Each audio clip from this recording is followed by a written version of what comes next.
로마서 7장 15절 말씀. 내가 알지 못하노니 곧 내가 원하는 것은 행하지 아니하고 도리어 미워하는 것을 행함이라. 만일 내가 원하지 아니하는 그것을 행하면 내가 이로써 율법이 선한 것을 시인하노니 이제는 그것을 행하는 자가 내가 아니요 내 속에 거하는 죄니라. 네. 자, 우리 옆에 계신 분들과 서로 인사 나누시겠습니다. 사랑하고 축복합니다. 반갑습니다.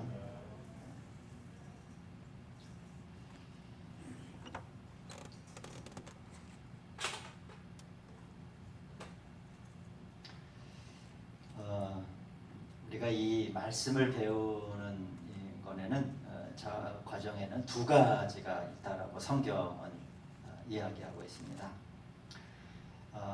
바울이 고린도 교회에 보내는 편지에서 이 하나님의 말씀을 배우는 두 가지에 대해서 이제 이야기를 합니다. 첫째는 뭐냐면은 사람의 지혜 그리고 사람의 말로서 말씀을 배울 수 있다 하는 건 뭐 이해가 되시죠? 그런데 또 하나의 길이 있음을 바울은 말합니다. 뭐냐면 성령님을 통해서 말씀을 배운다라고 우리 고린도전서 2장 12절 말씀에 되어 있어요. 한번 찾아보겠습니다. 고린도전서 2장 12절.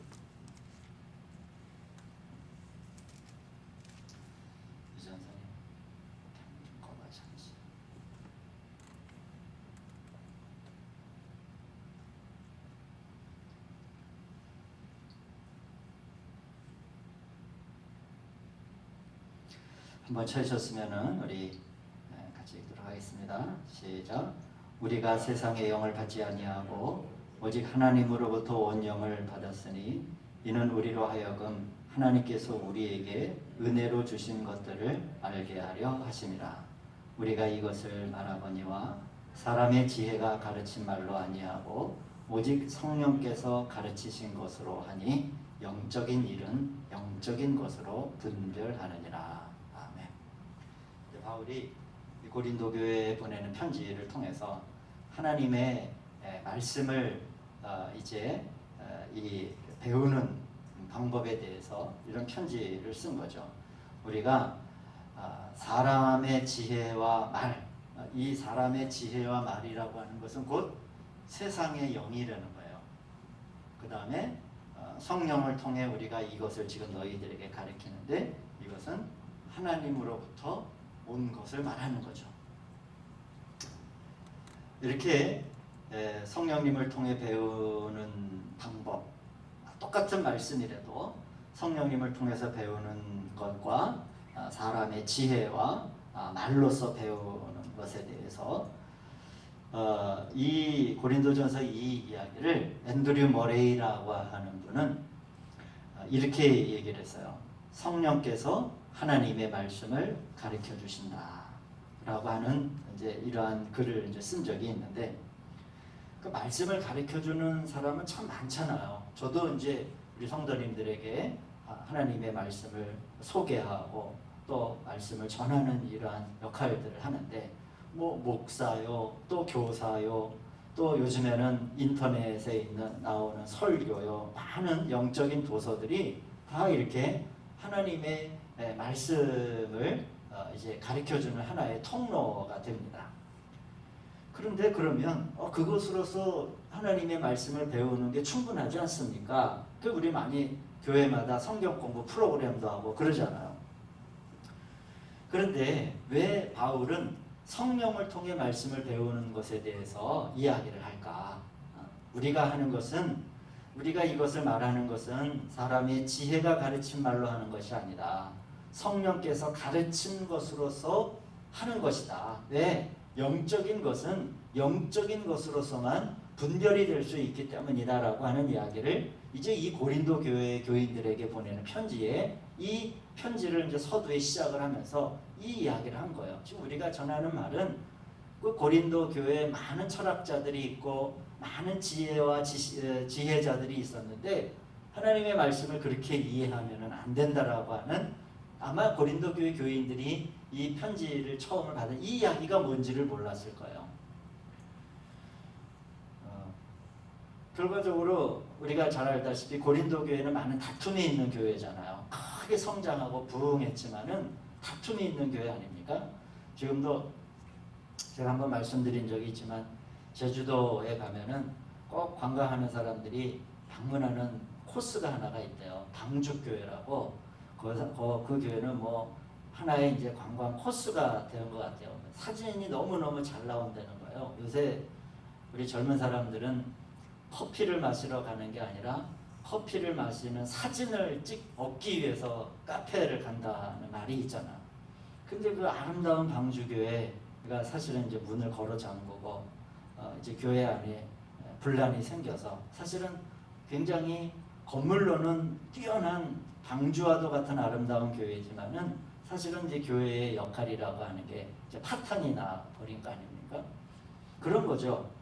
또 우리가 하나님의 말씀을, 이 고린도 교회가 그런 굉장히 그 교회가 부흥하고 굉장히 큰 교회요, 영향력 있는 교회였지만은 교회 안에는 많은 다툼이 있는 거예요. 사도 바울은 아마 이제 이 고린도 교회에 편지를 써야 되는 부담감을 가졌을 때 그런 소식을 들은 거죠. 너희가 하나님의 말씀을 알지만은 그 당시 헬라 사람들의 특성인 것과 같이 사람의 지혜와 말로써 이 복음을 들으면 안 된다라고 하는 이야기를 편지를 쓰면서 꼭 하고 싶었던 걸 거예요. 그러면서 우리가 지금 이렇게 얘기하는 것은 오직 성령께서 가르쳐 주신 것으로서 너희에게 하는 것이니 라고 하는 이 이야기를 하는 것이죠.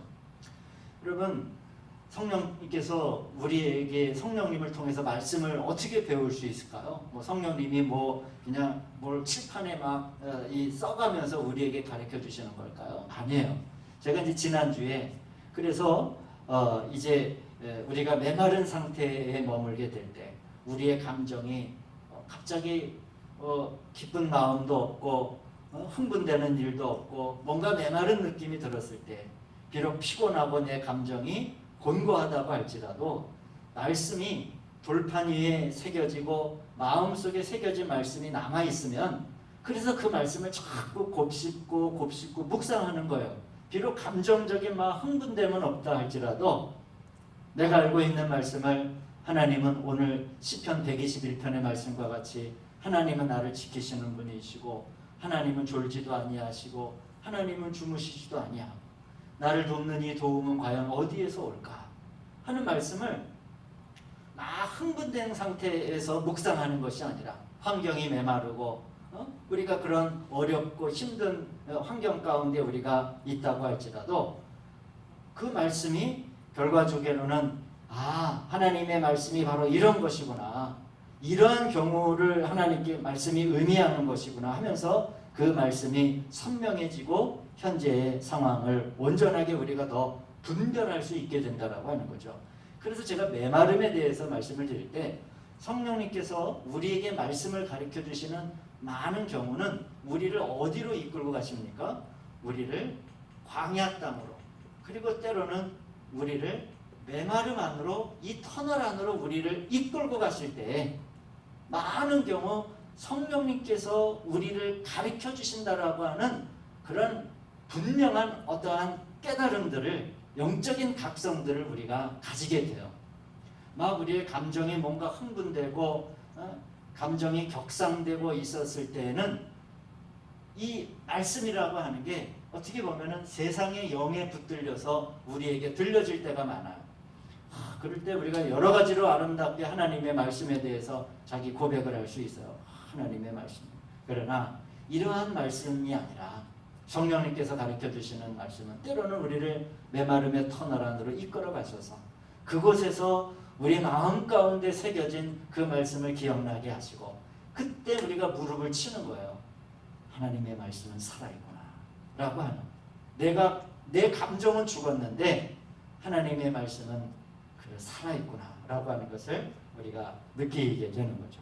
그래서 비로소 영적인 일은 영적인 일로 분별할 수 있게 되는 거예요. 감정으로 볼 때는 잘 분별이 되지 않는데, 그러나 메마름 가운데서 새겨진 하나님의 말씀을 보니 이전에는 모든 것이 다 환경 탓이고 또 모든 것이 다 타인의 탓으로 여겼는데, 재수가 없는 것처럼 여겼는데, 영적인 것을 영적인 것으로 분별하여 보니 내 상태가 보이는 거예요. 나의 문제, 때로는 하나님의 대적자들이 활약하는 것들이 보이게 되는, 영적인 전쟁을 내가 지금 치르고 있구나 라고 하는 것을 보이면서 이제 분별이 되는, 이거는 광야와 메마름을 통과하지 아니하고는 얻기 힘든 그런 깨달음이고 그런 분별들입니다. 그러기에 비록 우리에게 말과 지혜로 들어진 말씀을 배웠다 할지라도 반드시 성령님이 가르쳐 주시는 과정 안에 우리 저와 여러분들이 꼭 있기를 바랍니다. 그때가 비록 메마름이라고 할지라도 어떻게 보면 우리 한 두 해 동안은 계속 이러한 감염병의 풍경 아래 우리들이 살아갈 것 같아요. 뭐 백신이 나온다고 하더라도 한참 더 있어야 될 것 같고, 이런 이제 상태가 한 2년 정도는 가게 되실 것 같지 않습니까? 어떻게 보면 이때가 참 메마름의 때일 것 같아요. 자, 이때가 정말로 저는 하나님의 말씀을 참되게 배울 때, 참되게 배울 때, 하나님의 말씀이 왜 살아있는 검이 되어 우리들의 관절과 골수를 찔러 쪼개며 우리를 어떻게 가르치실 것인가를 체험할 수 있는 또 하나의, 한면으로 보면은 굉장히 비극적인 상황이지만 또 한면으로 보면은 우리 교회와 기존에 우리가 쭉 뭔가 감정적으로 달려왔던 이 교회와 우리들의 신앙과 우리들의 알고 있다라 말씀에 대한 알미 이제 다 드러나고 여기에서 참된 하나님의 말씀을 배울 기회가 됩니다. 나의 도움이 어디에서부터 올고 나를 지키시는 여호와에게서로다 라고 하는 말씀이 이전에는 사람의 말과 지혜로만 알고 있었는데, 이제는 진짜로 우리를 도우시는 하나님을 만날 수 있는 이 광야와 같은 때요 시간이라고 하는 것이죠. 그래서 한면으로는 아프고 힘들지만은 한면으로는 광야에서 야곱이 돌베개를 베고 꿈을 꾸었던 그런 시기가 될 수 있는 겁니다. 우리 사랑하는 성도님들, 저도 그렇고 이 시기를 그렇게 야곱의 꿈과 같은 하나님의 사닥다리를 볼 수 있는 이 메마름의 자리에서 참되게 하나님의 말씀을 잘 배우고 영적인 분별을 우리가 잘 할 수 있는 그런 믿음의 은총의 순간으로 또 삼을 수 있는 은혜가 우리 성도님들의 모두에게 있기를 우리 주님의 이름으로 축원드립니다. 이제 그래서 우리 베드로전서 지난주에 제가 한 가지 말씀을 드렸잖아요. 사랑하는 자들아, 너희를 연단하려고 오는 불시험을 이상한 일 당하는 것처럼 여기지 말아라. 불시험에 관해서 너희를 연단하려고 오는 불시험을 이상한 일 당하는 것 같이 이상히 여기지 말고 오히려 너희가 그리스도의 고난에 참여함으로 즐거워하라. 그의 영광을 나타나실 때 너희로 즐거워하고 기뻐하게 할 것이다 라고 하는 말씀과 같이 이 불시험과도 같은 이 때를 우리가 기쁨으로 담대한 마음으로 잘 맞이할 수 있기를 다시 한번 주의 이름으로 축원드립니다. 오늘은 이제 이 말씀에서 좀 더 나아가서 우리 안에 있는 두 본성에 대한 말씀을 이제 오늘과 다음 시간에 이어서 말씀을 드리도록 하겠습니다. 사람의 두 가지 본성에 대해서 말씀하고 보겠습니다.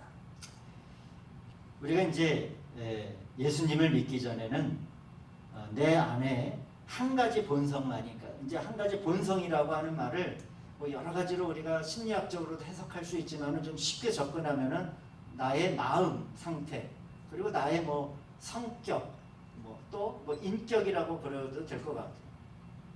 이게 한 가지 이현이라고 하면, 이현이라고 하는 사람 안에는 한 가지 이러한 나의 인격과 성격이 있는 줄 알았어요.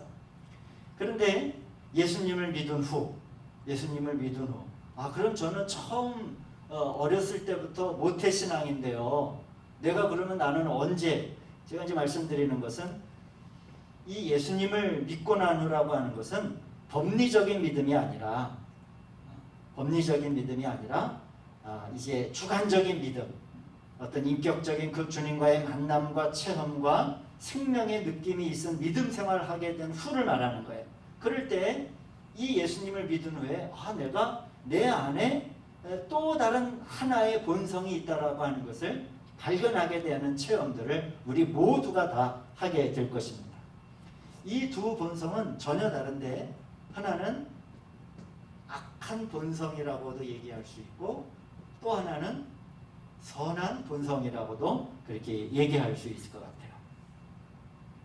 이 두 가지 본성이, 그러니까 이제 본성이라고 하는 말을 마음, 성격, 어떤 인격이라고 이렇게 얘기하면은 악한 나의 마음과 뭐 생각들이라고, 또 근데 내 안에는 악한 마음만 있는 게 아니라 또 선한 마음과 생각과 인격들이 내가 두 가지가 있다라고 하는 것을 언제 발견하게 되냐면 예수님을 믿은 후, 그것은 법리적인 구원의 문제가 아니라 주관적인 구원을 체험한 뒤에 내 안에 이 두 가지 본성이 있구나 라고 하는 것을 이제 우리가 발견하게 됩니다. 그래서 악한 본성이 어느 날 막 이게 힘을 발휘하게 되면은 성질을 내고 사악하게 되고 완악한 마음들을, 그러한 생각과 그러한 성격과 그러한 인격들을 밖으로 표현하게 돼요. 그러나 또 어느 때는 이 선한 본성이 힘을 낼 때는 내 마음이 아주 사랑스럽고 때로는 인내하며 온유한 모습으로서 내 인격이 표출되기도 합니다. 왜 어떤 경우에는 그토록 사랑하며 잘 참는데 왜 어떤 경우에는 사랑할 수도 없고 잘 참을 수도 없을까? 예수를 믿기 전에는 한 가지 본성이 있을 때는 그게 난 줄 알았어요. 사랑할 수도 없고 참을 수 없을 때도 있었지만은 그렇게 많은 느낌이 없어요. 그런데 예수님을 믿고 난 후 우리가 인격적으로 거룩한 그분과의 만남과 교제와 교통이 있고 있은 뒤에 만일 내가 이러한 악한 본성이 힘을 발휘해서 그 마음들이 이 악한 본성에 따라 쭉 따라가게 되면 뭐가 생기게 됩니까? 자기 정죄가 생기기 시작을 하는 거예요. 자기 정죄. 실제로는 내가 이러한 어떤 악한 본성의 표현들을 가지면서도 한면으로는 내적으로 무엇이 자꾸 일어나요? 내가 스스로를 책망하겠다. 내가 너 교회 다니면서 너 예수 믿는 사람이라면서 그렇게 성질을 내고 마음이 그렇게 사악하고 또 마음이 그렇게 완악한 너는 누구냐라고 하는 이런 내적인 질문들을 우리 스스로에게 하기 시작한다라고 하는 거예요. 수치심을 때로는 느끼기도 해요. 악한 본성이 있으면서도 한면으로는 막 수치스러운 거예요. 그래서 이 자기 정죄가 심하면 오히려 이제 너무 괴로우니까 믿음을 버리기도 해요. 이런 요한일서 3장 9절에 하나님께로 난 자마다 죄를 짓지 아니하나니 라고 하는 말씀이 있는데, 나는 왜 하나님을 믿으면서도 왜 이러한 악한 본성들의 모습을 자꾸 내 생활 속에서 갖게 되는가 하는 자기 정죄들을 자꾸 하게 되는 것이죠. 여러분, 이 악한 본성이라고 하는 게 뭡니까? 하나는 육신에 속한 아담의 본성이고, 이 선한 본성이라고 하는 게 뭐예요? 예수님을 믿음을 통하여 우리 안에 새롭게 주입된 그런 생명의 본성 아니겠습니까? 이 두 가지 본성이 계속적으로 엎치락 뒤치락하면서 우리 안에 어떤 때는 이것이 우세하고 어떨 때는 이것이 우세하고 자꾸 이렇게 엎치락 뒤치락하며 우리가 살아가요. 그리고 무엇인가 앞서 나아갈 때는 악한 본성이 앞서 나갈 때는 죄책감이 들고 자기 수치감을 가지게 되고. 그런데 제가 이제 오늘은 이 결론을 다 말씀을 드리지는 않고 다음 주에 이제 더 나아갈 테니까 말씀이 좀 중간에 좀 끊어지는 느낌이 들 겁니다. 그런데 여러분, 한 가지 이 안에서 위로를 받으시길 바랍니다. 뭐냐면 내 안에 자기 정죄가 있고 때로는 막 수치심이 들고 라고 한다라고 하는 것에 그 하나의 좋은 면은 뭐냐면 그것은 내가 거듭남을 체험했다라고 하는 하나의 증거가 된다라고 하는 사실이에요. 오늘 우리가 읽은 이 바울의 말이 로마서 7장 15절의 말씀이 바로 그 부분입니다. 내가 원하는 것은 행하지 아니하고 도리어 미워하는 것을 행함이라. 여기서 원하는 것이라고 하는 건 뭐예요? 선한 본성을 말하겠죠. 그런데 이 선한 본성을 행하지 아니하고 도리어 미워하는 것을 행한다라고 할 때는 육신의 역할이 이야기하는 거죠. 그러면서 자신이 곤고한 사람이로다 라고 할 때 이 육신의 본성이 더 강하게 활동할 때 아마 사도 바울은 자기 스스로를 향해서 참으로 곤고한 인생이다 하면서 자책하고 자기 정죄를 하고 수치심을 느꼈던 거예요. 왜 자기의 인생이 왜 곤고한 인생이라고 이렇게 얘기할 수 있을까요? 그거는 그 악한 본성이 뭐 내가 원하는 것이 아닌데 자꾸 나를 이끌고 가면서 한면으로는 참 내 인생이 곤고하다 하는 이 두 본성에 대한 아주 깊은 갈등을 이야기를 한 거죠. 그러면 사도 바울이 자기 스스로를 곤고하다 또 악을 행하는도다 이렇게 미워하는 것을 행한다라고 할 때 사도 바울이 그리스도인이 아니에요? 크리스찬이잖아요. 구원 못 받았습니까? 사도 바울이 구원 받은 거예요. 예수님을 못 만났나요? 예수님을 만났어요. 그럼에도 불구하고 사도 바울 하나는 그 자기의 삶을 반추하면서 내 인생이 왜 이렇게 곤고할까? 곤고하다라고 하는 거 왜 이렇게 자꾸 내 안에서 엎치락 뒤치락 할까라고 하는 이야기를 하고 싶었던 거죠. 그러나 중요한 것은 사도 바울이 다메섹 도상에서 예수님을 영접하기 이전에는 자기 인생을 뭐라고 얘기하지 않았어요? 곤고한 인생이라고 표현하지 않아요. 그때는 율법이 정한 대로 이 활자로 나온 그 법이 정하는 대로 집행하는 아주 자랑스러운 인간이고 무엇 하나 부끄러움이 없는 인간이고 자기의 삶이 최고의 삶이라고 그렇게 여기며 당당하게 살았던 사람이에요. 뭐만 있었기 때문에? 한 가지 육신의 본성만 있었기 때문에. 그 안에 뭐가 없어요? 새로 주입된 생명의 본성이 없으니까 서로 간에 갈등이 없고 엎치락 뒤치락이 없는 그러한 삶을 살았던 거예요. 자, 그러니 제가 이제 오늘 이 부분까지 말씀을 드리는데 사랑하는 성도님들, 아침에 일어나 때로는 잠자리에 누워가지고 내가 왜 그리스도인이면서 내가 이렇게 부끄러움을 내가 가지고 내가 왜 그리스도인이면서 내가 왜 그렇게 엎치락 뒤치락하는 삶을 살았을까 하는 것에 관해서 한 가지 긍정적인 시각으로 우리 성도님들이 바라보셔야 할 이유는 뭐냐면 그 안에 생명의 본성이 주입이 되었기 때문에 그러한 일들이 일어난다는 거예요. 그러한 일들이 바울과 같이. 그렇지 않으면 그런 엎치락 뒤치락도 없어요. 그냥 이 육신의 본성대로 살면서 자랑스러운 거예요. 아무런 갈등이 없고. 그래서 여러분 바울은 또 한 군데에서 오늘 이 로마서 말씀에서도 그렇지만은 한 군데 더 성경 말씀 보겠습니다. 갈라디아서 5장 17절에서도 이 부분을 표현을 해요. 이 바울의 인생에는 이 부분이 아주 큰 화두요 문제가 됐던 것 같아요. 우리 한번 갈라디아서 5장 17절 말씀을 보겠습니다.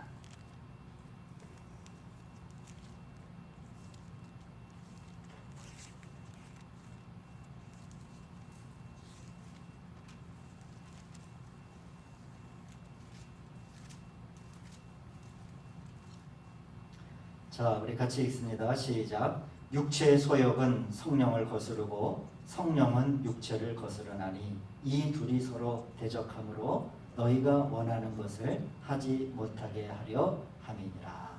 아멘.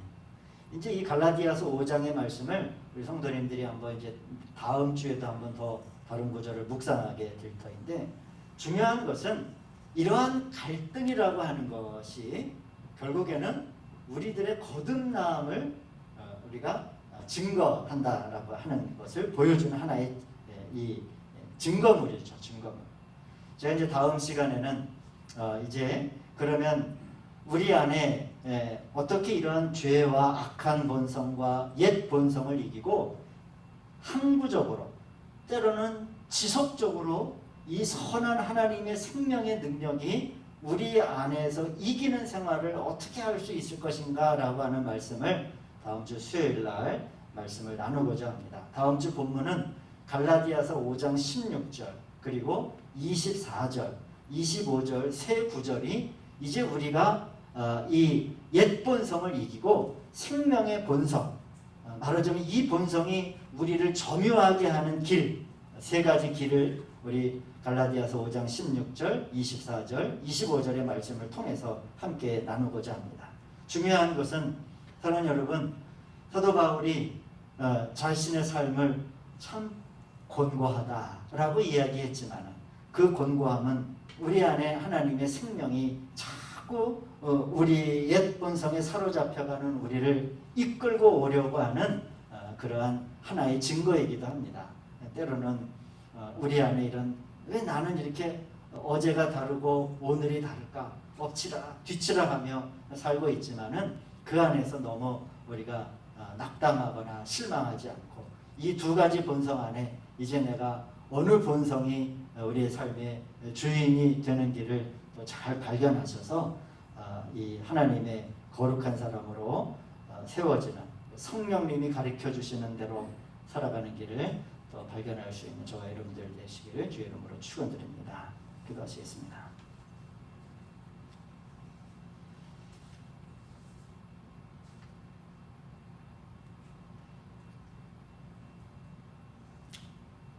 사랑과 능력이 되시는 아버지 하나님, 참으로 감사를 드립니다. 이제 우리를 하나님의 성령님께서 이 말씀으로 통하여 가는 길을 가르쳐 주시고 우리를 당신의 강하신 손으로 이끌어 주셔서 사람의 말과 지혜가 아니라 오직 성령님께서 가르쳐 주신 그 말씀의 세계 안으로 들어가는 은총들을 저희들이 체험하게 하여 주시옵소서. 이제 우리 안에 이 두 가지 본성이 있음을 인정하며 하나님 소망이 있기는 계속적으로 엎치락 뒤치락하는 것 가운데 우리의 삶이 마감되지 않게 하시고 하나님의 거룩한 생명의 본성이 완전하게 우리를 점유하는 곳에 이룰 수 있는 저희들의 삶이 되게 하여 주시옵소서. 예수님의 이름으로 기도하였습니다.